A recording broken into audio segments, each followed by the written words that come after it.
kesempatan, kebetulan saya tidak mengalami, tapi pada saat itu teman-teman saya dari Indonesia juga itu mengalami ketika minimarketnya itu dirampok dan tembakan pistol. Waduh, Jadi mereka tiarap di lantai waduh. waktu di Piala Afrika gitu ya. Iya, iya. Nah, waktu di Brazil pun cerita kita sebelum Iya. Piala Dunia itu memang kita diharuskan untuk tidak, misalkan satu, mengeluarkan handphone dan berbicara di tengah orang banyak. Keramaian. Itu bisa dirampas langsung handphonenya gitu. Jadi ada cerita yang di luar sepak bola itu pasti menjadi santapan kita wartawan. Tapi itu kan hanya bumbu, Canang, nggak boleh itu menjadi menu utama, karena sepak bola tetap aja punya magnet yang luar biasa untuk kita sajikan kepada penggemar. Iya, karena masalah keamanan nih kalau di Amerika udah pasti dengan keimigrasiannya yang juga cukup ketat, bukan cukup lagi tapi ketat. Nah, Iya. kalau di Meksiko kan ya dengan kartel dan segala macam yang memang kalau ngomongin masalah keamanan kayaknya agak gimana gitu. Tapi Bang Wesley, tapi kalau dilihat dari semua negara yang sekarang ini menjadi peserta Piala Dunia, kalau Bang Wesley melihat sendiri dari selain tentunya dari tim-tim yang memang dijagokan begitu, ada nggak sih tim yang menurut Bang Wesley ini kuda hitam nih kayaknya yang akan punya kejutan tersendiri untuk tahun sekarang gitu? Saya memang belum melihat kuda hitam kalau belum melihat penampilan pertama ya, gitu. Kalau belum lihat. Tapi kalau secara hitung-hitungan beberapa negara, kita bikin 4 lapis lah, negara yang mungkin hanya menjadi penggembira lah kayak Haiti dan kawan-kawan gitu. Jadi itu memang saya nggak akan memprediksi mereka lolos dari fase grup, tapi kuda hitam yang saya tunggu sebenarnya benar-benar dari Asia dan atau Meksiko sebagai tuan rumah, yang kalau lihat ya sebenarnya performa mereka bagus di pertandingan uji coba kemarin kan bagus ya. 5 pertandingan uji coba nggak kalah tuh. Mereka 2 kali imbang dan 3 kali menang. Terakhir lawan Serbia. Dan penampilan mereka kemarin tadi pagi itu kan cukup oke lah lawan Afrika Selatan untuk pembukaan Piala Dunia. Jadi bisa jadi kali ini lewat mereka dari perempat final, kan perempat final 2 kali ya, 70 dan waktu Piala Dunia tuan rumah mereka 86. Nah, itu pencapaian tertinggi. Bisa jadi kuda hitamnya tim-tim yang pelanggan Piala Dunia tapi tidak pernah mencapai semifinal. Baik. Kalau dari grup, Bung Wesley, dari grup A sampai L ini sampai capek saya gitu. A sampai L ini grup yang dianggap persaingannya ketat dan grup neraka nih yang mana nih Bung Wesley? Kalau saya melihat di mana ada banyak peserta Piala Dunia yang rutin itu ya? adalah yang dibilang grup maut. Karena kadang-kadang kita ngomong grup maut, tiba-tiba grup itu pernah lihat lah bagaimana Inggris melempem udah kayak apa gitu ya. Kita Inggris selalu diunggulkan di setiap kejuaraan, tapi tiba-tiba bisa melempem.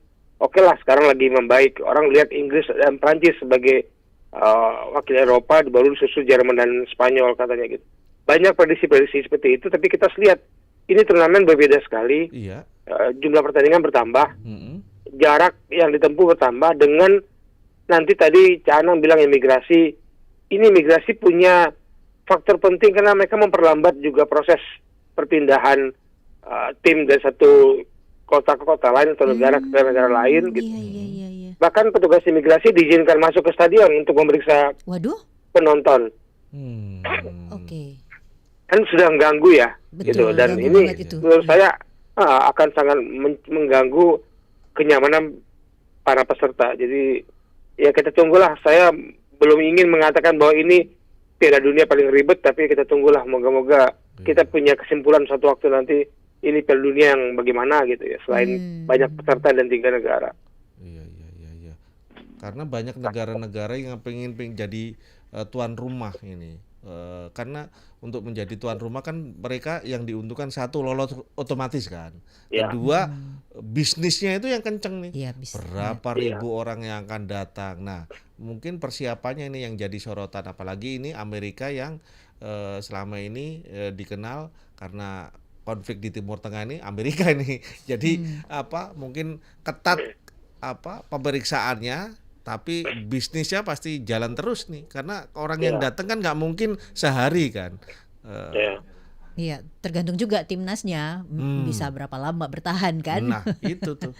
Tapi untuk tahun sekarang juga selain tadi kuda hitam, Bang Wesley ini ngejagoin siapa sih untuk yang sekarang ini yang Bung tampaknya Wesley nih, tim yang jadi favoritnya Asia ya? Saya kaget juga kita bilang Belanda ya. Dulu saya bukan ya? Nggak mau saya Belanda gitu. Oh, Belanda itu yang sebenarnya dari kecil dicekokin orang tua Jerman. Dulu orang tua saya demokratis. Demokratis. Kau boleh pilih pendukung Jerman atau keluar dari rumah kan pilihan itu. Sampai segitunya tuh. Enggak lah. Enggak kan. Tak kira didoktrin begitu. Enggak ya. Nggak Jerman apa-apa ya. juga. Kenapa kok Jerman? Ya dari dulu dicekokin saya kecil nontonnya Liga Jerman. Ya kan dulu di TVRI. Iya, orang tua kalau Jerman tuh kayaknya gembiranya luar biasa kalau nonton gitu. Jadi kalau kita nonton dipaksa, nonton Jerman main. Ya harus nonton Jerman main gitu. Jadi kalau yang lain terserah mau nonton mau enggak gitu. Kalau Jerman Jerman main nonton. Ya keterusan, dan kemudian saya mengikuti sepak bola, dan awal-awal saya masuk tablet bola tuh nggak ada yang menulis Liga Jerman. Akhirnya dikasih ke saya. Karena media informasinya semua dalam bahasa asing, dalam bahasa Jerman kan. Kalau dulu semua orang berebut menulis Liga Inggris karena informasinya dalam bahasa Inggris. Ya pontang-panting itu saya nulis bahasa Jerman. Mempelajari. Akhirnya mulai mengenal dan ya akhirnya mendukung tim Jerman juga. Bisa bahasa Jerman nih jangan-jangan nih Bang Wesley ini. Saya bisanya. Iya, selamat pagi aja. Ikli Bedi Jerman kan ya? Jerman. Oh iya. Nah, paling itu bisanya tuh. itu doang saya. Aduh. Bung Wesley ini kan Jerman juara 4 kali, Brasil 5 kali. Apa mungkin bisa menyamai rekor Brasil mungkin, atau mungkin negara-negara Asia yang belum ada juara ini? Ya apapun masih mungkin ya, Canang. Saya tadi katakan masih lihat penampilan pertama itu menjadi pembeda. Kita bisa memprediksi dari situlah. Ingat bagaimana Brazil Piala Dunia 2002 juara, lihat persiapan mereka seperti apa, kualifikasi jelek banget. Tapi begitu mereka tampil, nah itu kita lihatnya dari situ tuh, lihat tampilan pertama. Begini, lihat komposisinya. Ada nggak keretakan dalam timnya? Kadang-kadang tim-tim besar itu retak dalam tim itu yang merusak masa depan mereka gitu. Jadi kita lihat dulu cerita-cerita di dalam itu laga perdana itu kelihatan. Misalkan bintang ini nggak dimainkan di laga perdana, atau dia anggap Mbappe lah. Mbappe misalkan tiba-tiba jadi cadangan, jadi pemain pengganti. Wah, itu suasana tim retak. Itu saya mulai ragu-ragu tuh untuk melihat Prancis sebagai unggulan. Akhirnya dari situ saya ini coba melihat situasi tim. Iya. Tapi waktu Piala Dunia 2022 Argentina kalah sama Arab Saudi malah jadi juara tuh. Meskipun memang adu penalti. Nah, itu kan banyak cerita lagi tuh bahwa penampilan sebenarnya oke, tapi mereka benar-benar bermain untuk Messi waktu itu. Dan katanya juga memang Piala Dunia itu dipersembahkan untuk Messi dengan banyak isu, dengan banyak cara lah. Tapi ya itu kita menjadi liku-liku kita dalam mengulik berita sepak bola ya. Iya. Baik. Ini bentar lagi jam 9 ada salah satu wakil Asia nih yang main, Korea sama Republik Ceko. Nih Bang Wesley pasti saya yakin karena tadi bilangnya Asia kayaknya bakal prediksi Korea menang ya, atau gimana Bang?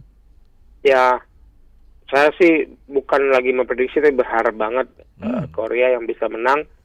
Terlepas dari penampilan mereka belakangan juga belum stabil, tapi dengan kecepatan gaya bermain mereka, dan selama bisa mengantisipasi bola-bola atas Republik Cek ini, masih saya lihat kecepatan pemain Korea bisa mengalahkan lawannya. Kecuali bola-bola mati itu jadi momok yang nggak bisa diatasi ya. Karena Republik Cek itu sepak bolanya juga sudah jauh menurun dibandingkan kalau kita kenal dulu awal-awal tahun 2000 ya. Ada Pavel Poborski dulu, Jan Koller gitu ya. Beda sekarang, nggak terlalu banyak pemain yang mencuat di negara mereka. Oke, termasuk karena liga-liganya juga mungkin di sana yang tidak berkembang. Karena kalau Korea liganya sendiri seperti apa sih, Bung Wesley kalau misalkan di sana? Ya, setuju. Beberapa negara Eropa mengalami gangguan terhadap kualitas liganya. Kita bicara Hongaria, Bulgaria, itu karena ekonomi juga ikut menentukan bagaimana mereka mengelola sepak bola. Jadi pembelian pemain, pembayaran gaji-gaji pemain, itu kan dipengaruhi semua oleh ekonomi. Itu mempengaruhi. Sementara Korea terus berkembang. Yang terutama yang menariknya adalah persaingan antara Korea dan Jepang. Jadi Korea tidak akan mau kalah dari Jepang dalam segala hal apapun. Jadi kalau Jepang naik gunung 3 meter, mereka mau naik gunung yang 4 meter. Jadi itu terus persaingan itu tapi terbangun dengan kompetitif yang positif, akhirnya menguntungkan. Baik, karena memang bebuyutan ini memang sebenarnya. Iya. Bung Wesley, dengan pertandingan Piala Dunia ini apa sih yang bisa diambil hikmah oleh klub-klub? Bung Wesley kan Maluku United, mungkin kan kompetisi ini juga sudah libur nih. Apakah nobar, kemudian teknik bermain, atau seperti apa yang bisa diambil dari Piala Dunia ini? Yang pertama bagi pemain ya, yang kelihatannya bisa disaksikan langsung, karena kalau pengelolaan kita harus banyak belajar kepada panitia, panpel, dan situasinya berbeda kalau kita pelajari di sana dengan di Indonesia. Nggak bisa diterapkan apple to apple gitu, situasi gangguan beda-beda lah ya.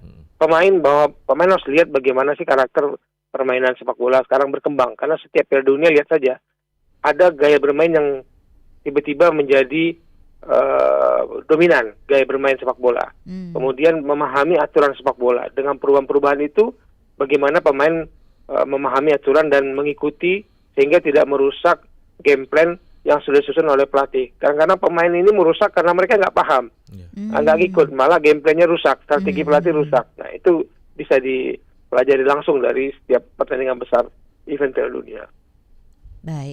Baik, Bang Wesley, terima kasih banyak waktunya sudah menyempatkan ngobrol bersama dengan Trijaya pagi hari ini. Dan kalau misalkan emang lagi nggak fit, kayaknya Bang Wesley lagi nggak fit nih. Cepat sembuh ya, cepat pulih Bang Wesley. Tapi nggak bisa kalau wartawan olahraga itu masih nonton. Harus ya. Apalagi sekarang lagi sebentar lagi nih. Iya benar. Ya udah, langsung kita mungkin nonton bareng-bareng nih. Baik, terima kasih Bung Wesley. Terima kasih Bang Wesley. Sehat selalu. Baik, terima kasih Canang, sehat semua. Ya, pagi. Baik pendengar dan juga pemirsa Trijaya, itu tadi dia Bang Wesley Hutagalung. Beliau adalah pengamat sepak bola dan sekaligus juga humasnya ya dari tim Maluku Utara. Maluku Utara. Dan beliau ini tim favoritnya Jerman.